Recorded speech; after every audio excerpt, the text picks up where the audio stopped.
Look at somebody and tell them, you're closer than you think.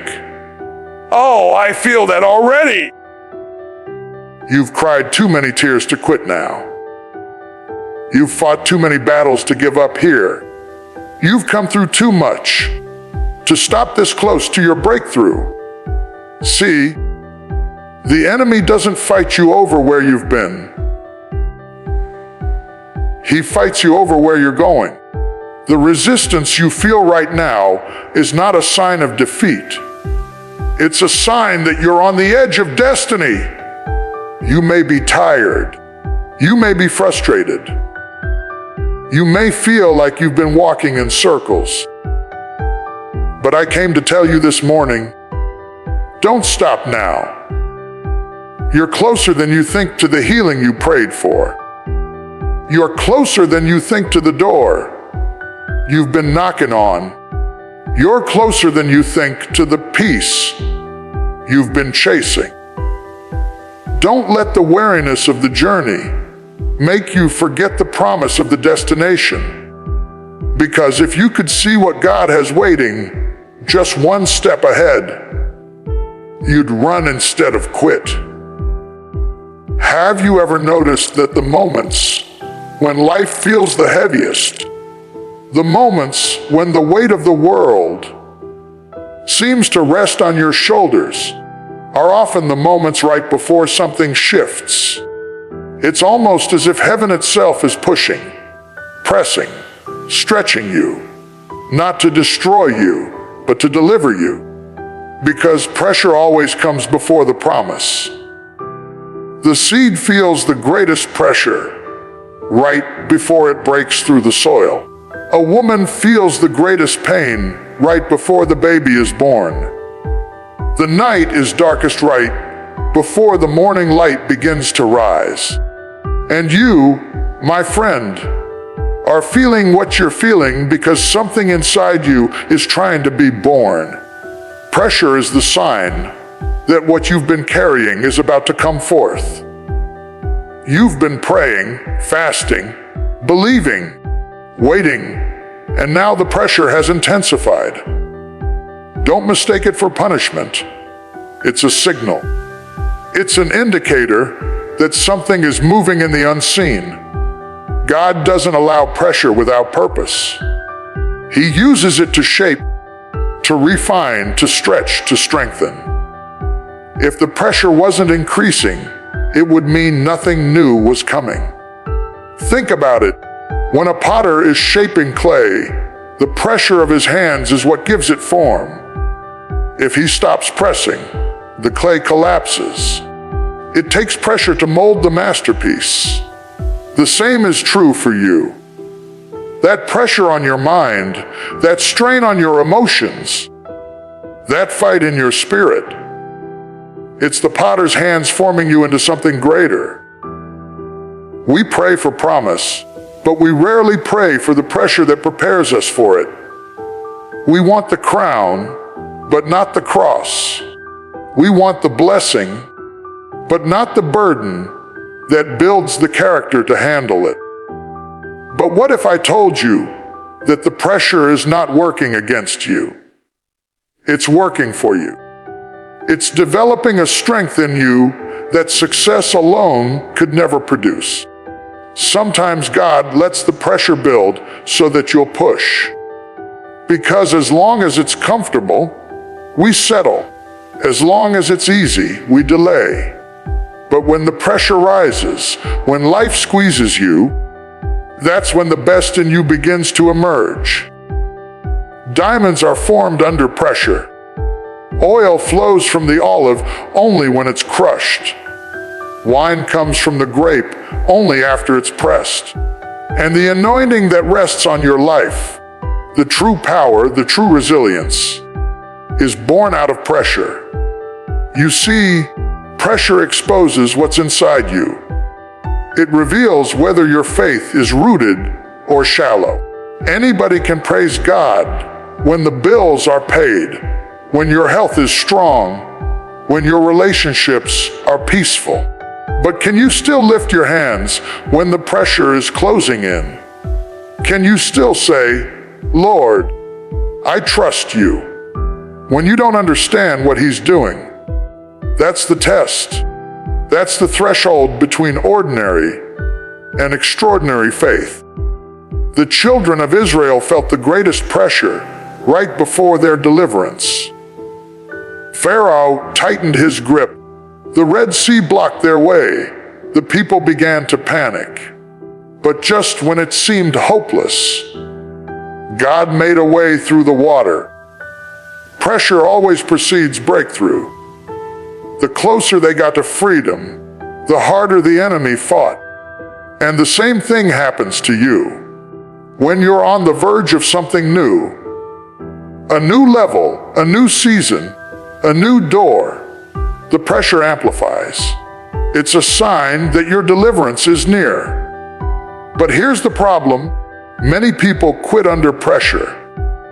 They walk away just before the breakthrough. They let go when God is saying, hold on. They stop praying when heaven is saying, one more prayer. They give up on themselves when God is saying, you're almost there. That's why you can't let the pressure make you panic. You've got to let it make you push. You can't grow without resistance. You can't rise without weight. Even an airplane needs the resistance of the air to lift off the ground. What you call pressure, heaven calls propulsion. The very thing that feels like it's holding you down is the thing God will use to lift you higher. So don't despise the pressure. Don't curse the process. Every ounce of strain, every tear, every long night, it's working together for your good. When a mother goes into labor, no one tells her to quit because it hurts. The pain is proof that delivery is happening. The same is true for you. The contractions in your life, the discomfort, the uncertainty, the stretching, are signs that purpose is trying to be born. You can't go through a birth without pressure. You can't receive a promise without pain. But when it's over, what's born will make the pain worth it. Sometimes God doesn't remove the pressure. He gives you grace to stand under it, because the promise isn't about escaping the weight. It's about enduring it long enough to emerge stronger. You may not feel strong, but strength isn't proven by how you feel. It's proven by how you keep going. Every time you refuse to quit, you're telling the pressure, you won't break me, you'll build me. There are seasons where everything seems to press in at once. Finances, family, health, purpose, faith. And in those moments, you must remember you are not being buried. You are being planted. The same dirt that covers a seed in burial is the same dirt that covers it in planting. The difference is expectation. When you believe you're being buried, you mourn. But when you know you're being planted, you wait for the harvest. Pressure is not the end of you. It's the beginning of your becoming. So hold on. Breathe through the pressure. It's not a sign that you're failing. It's evidence that something powerful is forming. You're closer to your promise than you think. What's pressing you today will bless you tomorrow. What's painful now will be purposeful later. Don't run from the pressure, learn from it. Don't fight the process, flow through it. The same God who allowed the pressure will use it to produce the promise.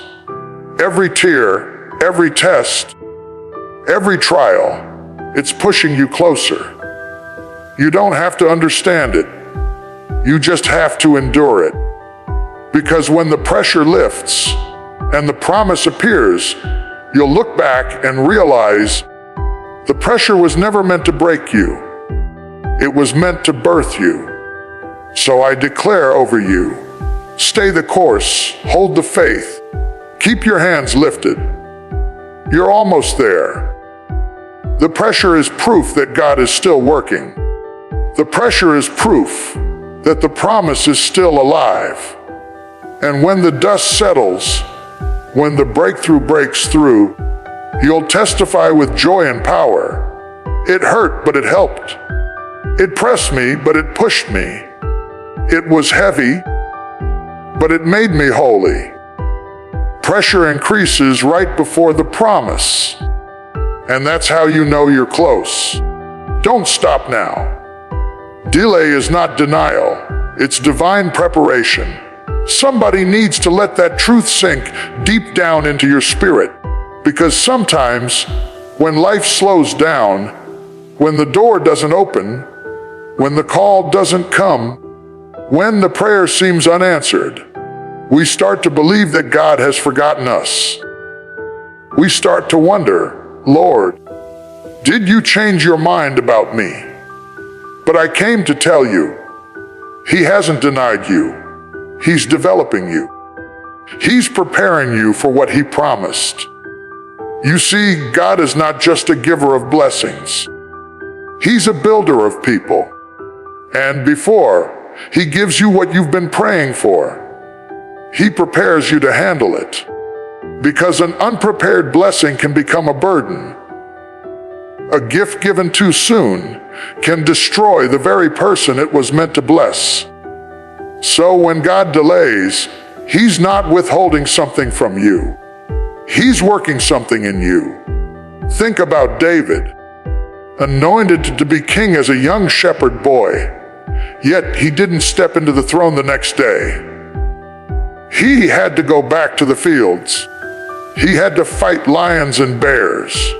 He had to serve under Saul. He had to endure years of being overlooked and hunted. It looked like a delay, but it was preparation. God was teaching him how to lead, how to trust, how to fight battles that didn't require a crown. Because if David had become king too soon, he wouldn't have had the strength or the wisdom to handle the weight of the kingdom. That's why you can't get discouraged when it feels like your destiny is taking longer than expected. Just because it's delayed doesn't mean it's denied. There's a difference between no and not yet. God's not yet is often His way of saying, I'm still getting you ready. He's aligning people, timing, and circumstances. He's shaping your character to match your calling. Because the right thing at the wrong time can still be wrong. You may be praying for a platform, but God is still building your foundation. You may be asking for promotion, but God is still polishing your patience. You may be ready for the relationship, but God is still healing your heart. Don't curse the delay. It's doing divine work behind the scenes. Heaven's timing is not careless. It's calculated. Every delay in your life has divine intent attached to it. When Jesus heard that Lazarus was sick, He waited. He didn't rush. He didn't panic. He delayed. And by the time He arrived, Lazarus was dead.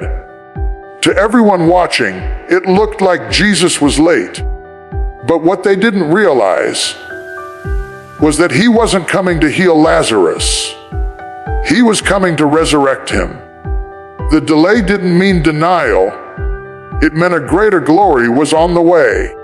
Sometimes God delays your deliverance so He can display His power in a way that leaves no doubt it was Him.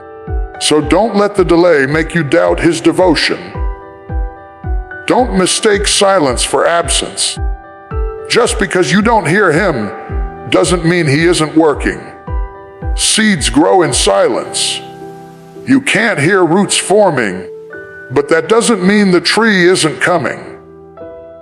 God does some of His best work in the dark, in hidden seasons, in quiet moments, in places where no one sees you. He's developing strength in secret that will sustain you in success. If God gave you everything you wanted when you wanted it, you'd never develop the maturity to maintain it. That's why He sometimes slows the process, because He loves you too much to let you sabotage your own destiny. He's not punishing you, He's preparing you. He's not ignoring you, He's investing in you. Every day of delay is another day of divine construction. He's building wisdom where there was once impatience. He's planting peace where there was once anxiety. He's replacing fear with faith and frustration with focus. When Joseph was thrown into a pit, sold into slavery, and locked in a prison, he probably thought, "This can't be part of God's plan." But every delay in Joseph's life was a setup for destiny. If he had gone straight from the dream to the palace, he wouldn't have known how to manage it. The pit taught him humility. Potiphar's house taught him stewardship. Prison taught him endurance. And when the time was right, not early, not late, God opened the door. What looked like denial was actually divine preparation for elevation. And that's how God works in your life. He will delay to develop you. He will withhold to make you whole. He will pause the process until your character can carry your calling. Because destiny without discipline is dangerous. If He gave it too soon, it would crush you. But when you're ready, when the preparation is complete, the delay will end suddenly. One phone call, one opportunity, one divine moment, and everything will align. But don't waste the waiting season complaining. Use it to grow. Use it to worship. Use it to get stronger. Waiting is not wasted when you wait with purpose. Keep doing the work while God does the timing. Keep sowing seeds, even if you haven't seen a harvest yet. Because God is faithful. He's not ignoring you. He's orchestrating something beyond what you can see.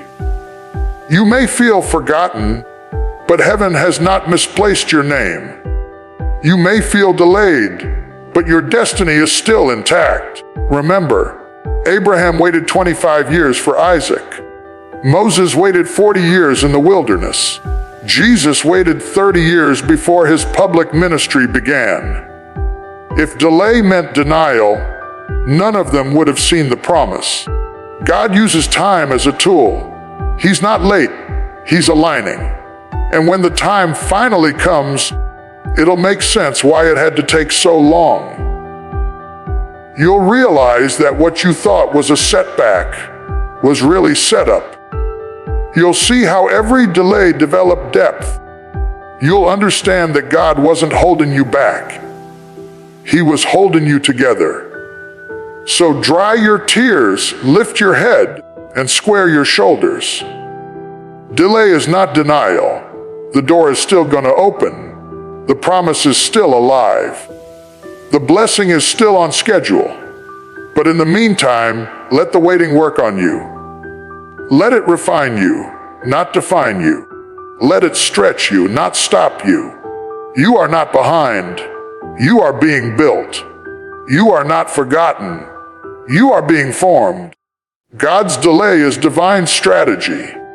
He's not saying no. He's saying not yet, because I love you too much to let you enter unprepared. So hold on to your faith.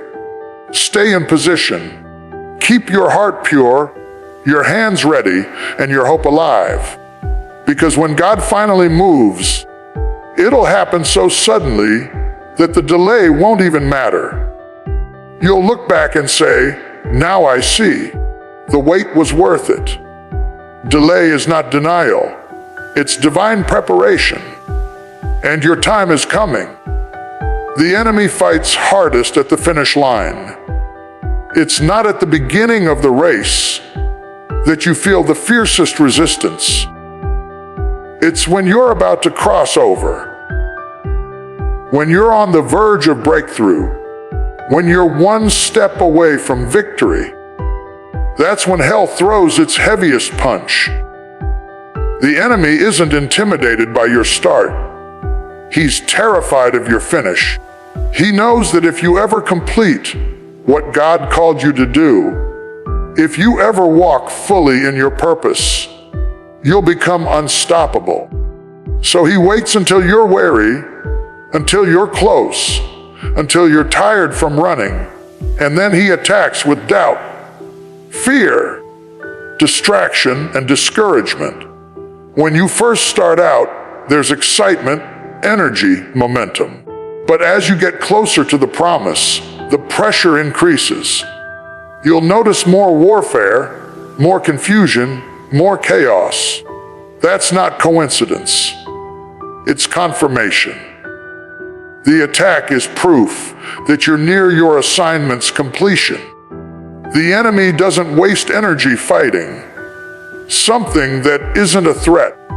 So if you feel like everything around you is breaking loose, it might be because you're just inches away from the blessing breaking through.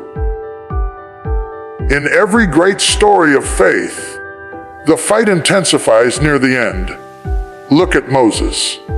When he led the Israelites out of Egypt, Pharaoh didn't chase them until they were almost free. He didn't send his army when they were in bondage. He waited until they were right at the Red Sea. Why? Because the enemy loves to stir up fear right before freedom. He wants you to see the obstacle in front of you and forget the God behind you. But that's when you've got to stand still and trust that what looks like the end is actually the entrance to the next chapter. When Jesus was in the wilderness, the devil didn't show up at the first day of his fast. He waited until day 40, when Jesus was hungry, tired, and weak. The timing of the attack reveals the strategy. Satan waits until you're vulnerable, until your strength is low, until your mind starts to wander. He knows he can't take your promise, so he tries to make you quit before you reach it. That's why you have to stay alert, stay grounded, and stay connected to the one who strengthens you. When you're too weak to stand on your own, it's at the finish line where most people faint. Not because they're not anointed, but because they're exhausted. The battle drags longer than they expected. The opposition comes harder than they imagined. And they start to think, maybe this isn't worth it. Maybe I misheard God. Maybe I should just settle. That's the voice of the enemy trying to talk you out of destiny. But when that voice rises up, you've got to push back and remind yourself why you started. You've come too far to turn back now. You didn't survive all those storms just to stop in sight of the shore. You can't let temporary pain make you forfeit permanent promise. The finish line might be the place of your greatest fatigue, but it's also the place of your greatest faith. You've got to run that last stretch with endurance, even if it's with tears in your eyes. You've got to crawl if you must, but don't stop moving. The enemy can't defeat someone who refuses to quit. He can delay, distract, and discourage, but he can't destroy the determined. Remember Joshua and the walls of Jericho. God told them to march around the city 7 times, but he didn't tell them which lap would make the walls fall. Imagine how they felt on lap 5. Nothing changed. Lap 6, still nothing. The people must have wondered if it was working, but the miracle was scheduled for the next lap. The enemy wanted them to stop walking before the walls came down. That's how he works. He wants you to give up 1 lap too soon. But if you'll just keep walking, keep believing, keep praising, you'll see those walls crumble under the weight of your persistence. When the battle gets brutal, when the night grows darker, that's when you know dawn is near. The pain you feel at the end isn't punishment. It's proof that the season is shifting. You're not under attack because you're weak. You're under attack because you're winning. The enemy is panicking because he sees you stepping into the place he tried to keep you from.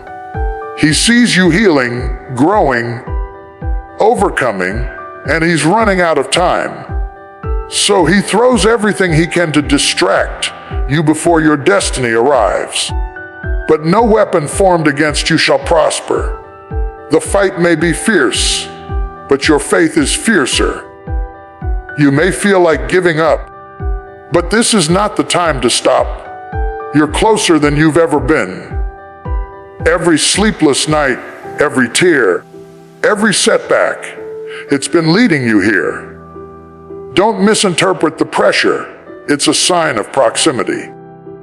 The harder the fight, the nearer the finish. You don't stop at the sound of struggle, you press through it. Because the moment you refuse to quit, the enemy loses his power. So lift your head even if it's heavy. Wipe your face even if it's wet with tears. Straighten your shoulders even if they're tired. You're almost there. This last stretch might hurt, but it's holy. It's the place where character is crowned, where faith is finished, where promises are fulfilled. The enemy is fighting hard because he knows he's already lost. Keep running your race. Keep your eyes on the prize. You're not fighting for victory. You're fighting from victory. The cross already settled it. The blood already sealed it. All you have to do is endure until the promise appears. When you cross that finish line, when you look back on all you survived, you'll understand why the battle had to be so intense. It wasn't meant to break you. It was meant to build you. The enemy fought hardest at the finish line because he knew once you crossed it, you'd never be the same again. Faith moves when feelings can't. Faith doesn't wait for your emotions to catch up. It steps out when everything inside you says, "This doesn't make sense." Because faith was never designed to be comfortable. It was designed to be courageous. Feelings fluctuate, but faith is firm. Feelings tell you what you see. Faith reminds you of what God said. And there will come a moment in every believer's life when your feelings will fail you, but your faith must carry you.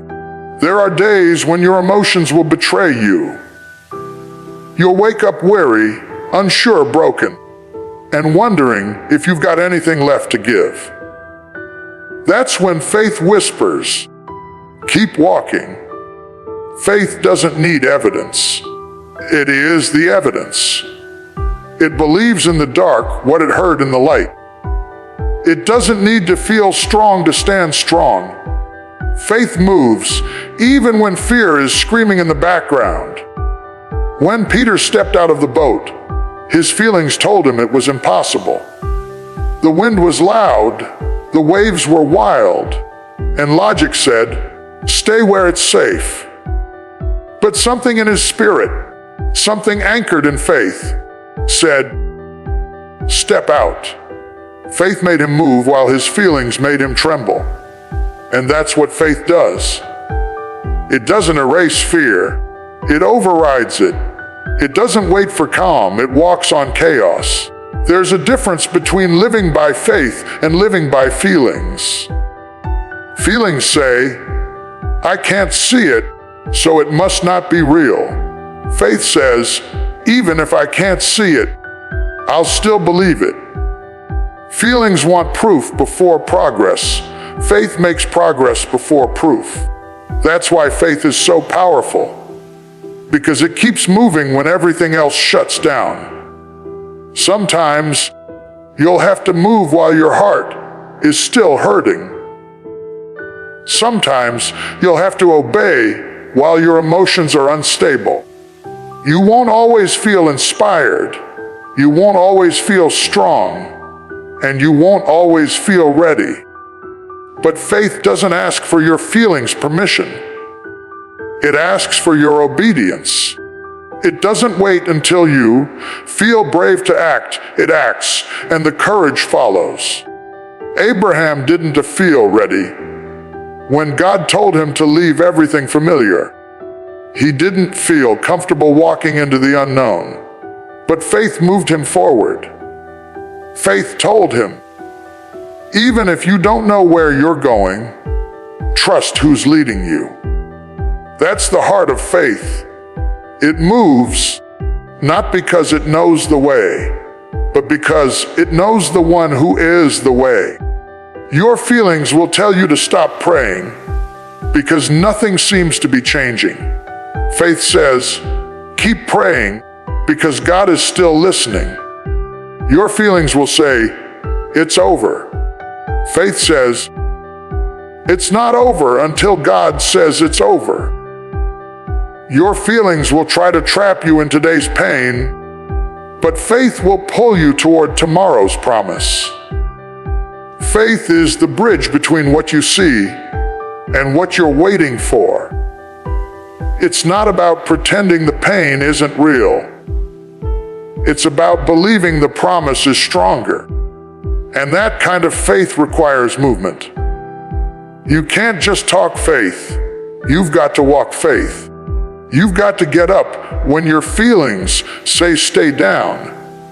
You've got to show up when your emotions say, what's the point? You've got to speak life when everything around you looks dead. That's how breakthroughs happen. Not when you feel like it, but when you move despite it. When you praise through pain, when you give in lack, when you believe in silence. That's where real faith lives. The people who change the world aren't those who feel fearless. They're the ones who act in faith while trembling. Even Jesus had a moment in the garden where his feelings cried out, Father, if it be possible, let this cup pass from me. But then his faith declared, nevertheless, not my will, but yours be done. That's faith in motion, obedience in agony. It doesn't deny the emotion, but it refuses to be defined by it. Your faith isn't proven in moments of comfort. It's proven in moments of conflict. Anyone can trust God when everything's easy. True faith is tested when everything hurts, when nothing makes sense, when the answer is still, not yet. It's in those moments that faith says, even here, I will trust him. So when your feelings tell you you're finished, let your faith tell you you're just beginning. When your heart says, I can't, let your spirit say, God can. When your emotions go silent, let your faith speak louder. You might not feel strong, but faith isn't based on how you feel. It's based on who he is. Faith moves when feelings can't. It keeps walking through tears, keeps trusting through fear, keeps believing through silence. And when the storm passes, when the dust settles, when the promise finally comes to pass, you'll look back and realize that it wasn't your feelings that got you there. It was your faith that moved when your feelings couldn't. One more step can change everything. Just one. That's how close you are. That's how fragile the line is between breakdown and breakthrough, between pain and purpose, between waiting and walking into what you were made for. Most people never realize that the distance between where they are and where they're called to be isn't miles. it's moments.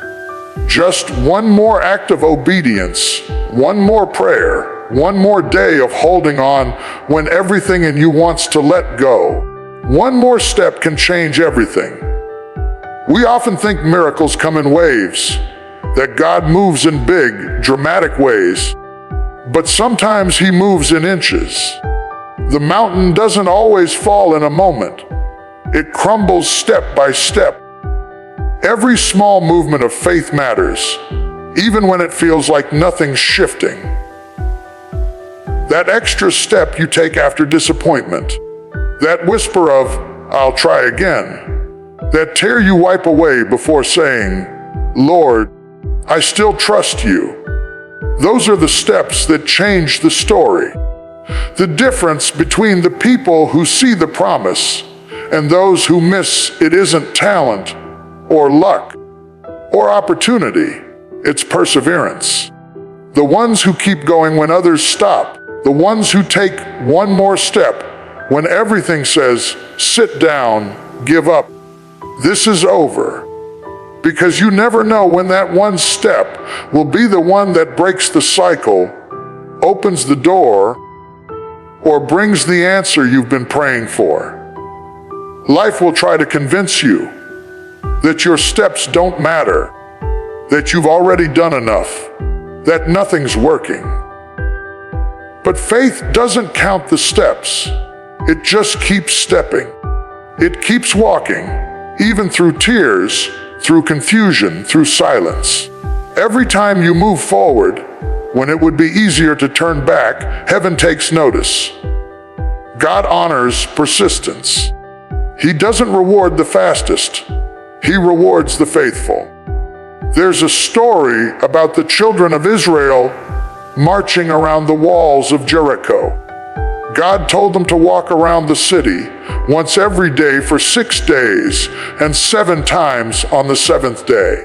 Imagine how it felt by day 6. They had walked and walked, and nothing had changed. No cracks in the walls, no signs of progress. Just the same obstacles staring back at them. But they didn't realize that with every silent step, the foundation of the wall was weakening. The miracle wasn't waiting for them. It was responding to them. And when they took that last lap, when they obeyed one more time, the walls fell flat. That's what happens when you keep stepping. You may not see results at first, but faith doesn't need visible proof to keep walking. Sometimes the hardest thing to do is not start, but continue. Starting feels exciting, but continuing feels exhausting, especially when you've been faithful for a long time and haven't seen fruit. You've prayed, you've worked, you've served, you've believed, and the results seem invisible. That's when you must remind yourself your steps are not wasted. God sees every effort, every tear, every moment you resisted quitting. You are building something even when you don't feel it. You are sowing seeds that will soon break through the soil. Naaman almost missed his miracle because he didn't want to keep dipping. The prophet told him to wash in the Jordan River 7 times. After the 6th dip, he was still the same. His skin hadn't changed. His frustration was rising. But if he had stopped at 6, he would have stayed sick. The healing was waiting on the 7th dip. That's how close some people are. They stop on 6 when God said 7. Don't let impatience rob you of what obedience can still deliver. Your miracle might be one more step away. Every great victory in Scripture and in life is built on the back of persistence. Noah kept building when there was no rain. Joseph kept believing when he was in prison. Ruth kept gleaning in the field when she had no guarantee of a future. They all took one more step, and that one step shifted everything. Because you never know which step will be the one that turns the page. There's power in endurance. The race doesn't go to the swift, but to those who endure to the end. God isn't asking you to run fast. He's asking you to not stop. You might be limping. You might be tired. You might even be crawling. But if you're still moving, you're still winning. Every step is a statement that says, I refuse to quit. The enemy can't handle a believer who refuses to quit. He can handle the loud ones, the proud ones, even the talented ones, but the ones who keep walking no matter what. Those are the ones that terrify him. One more step can change your entire season. The woman with the issue of blood had been suffering for 12 years. She had spent everything she had, gone to every doctor, tried every remedy, and nothing worked. But one day she took one more step, weak, trembling, desperate, and reached for the hem of Jesus' garment. That one step changed her life. It didn't just heal her body, it restored her hope. It redefined her identity. That's what one more step can do. It can take you from pain to purpose, from waiting to winning, from broken to whole. You don't have to have all the answers. You don't have to see the whole path. You just have to keep stepping. The next step might not look significant, but obedience always precedes overflow. God blesses movement. Even if you don't know where it's leading, move. Even if the mountain doesn't look like it's moving, climb. Even if the door looks locked, knock again. Even if your heart is heavy, praise again. You never know which moment of persistence will turn into your miracle. Sometimes faith looks like fighting. Sometimes it looks like standing. But most times it just looks like taking another step. Quiet, ordinary, unseen, but powerful. Because every step says, I believe. Every step says, I trust you, God. Every step says, I won't give up until you finish what you started. So keep going. You're closer than you think. The promise hasn't passed you by. It's waiting for you on the other side of persistence. Don't measure your progress by how you feel. Measure it by the fact that you're still moving. Even when the road is rough, even when the night is long, keep walking. One more step can change everything. And when you finally take that step, the one that seems small, the one that feels insignificant, you'll look back and realize that it was the step that shifted your story forever. You've come too far to stop now.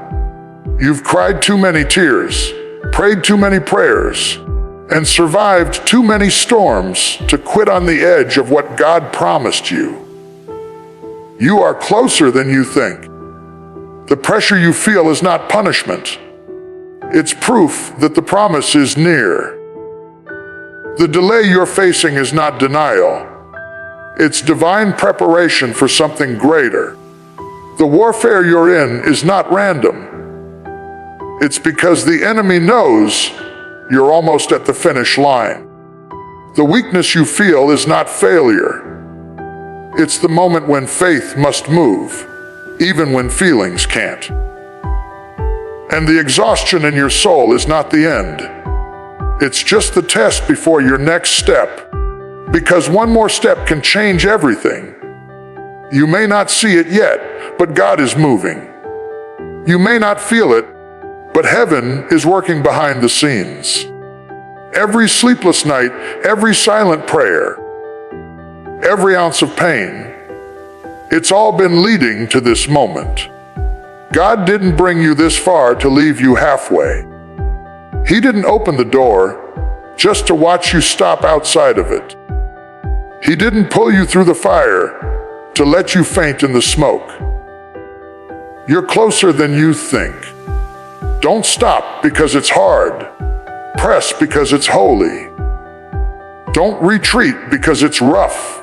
Rejoice because it's real. The greatest blessings often come wrapped in the greatest battles. The pressure means purpose. The delay means destiny. The fight means you're about to finish. The silence means faith must speak. And the next step means breakthrough is about to break out. So straighten your back, lift your head, and plant your feet in faith. Look that mountain in the face and say, I'm not stopping here. Look that fear in the eye and say, you won't break me this time. Look at your situation and declare, I've come too far, fought too long, endured too much, and I will not quit now. You may be in the middle of the storm, but keep rowing. You may be walking through the valley, but keep walking. You may be standing at the wall, but keep marching. Because every step, every prayer, every ounce of faith is pushing you closer to the promise.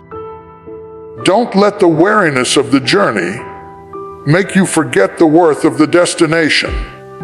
What you're carrying is too valuable to drop now.